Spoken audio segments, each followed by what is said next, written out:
अस्सलाम वालेकुम जी। अभी बर इस वक्त मकई के खेत को खाली करने के बाद, मकई की कटाई के बाद जो है रूटावेटर जो है ज़मीन को किया जा रहा है।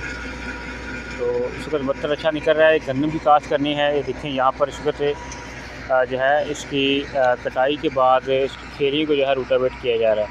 आपको बता दें कि अगर आपको लग रहा हो कि बत्तर अच्छा नहीं है, तो इसका हाल ये होता है कि आप मकई की खेरियों को जो है असर के बाद जो है रूटावेट करें। रात के वक्त ओस पड़ेगी, बत्तर तैयार हो जाएगा। सुबह के टाइम जो है आप उसकी गंदम की बिजाई कर लें।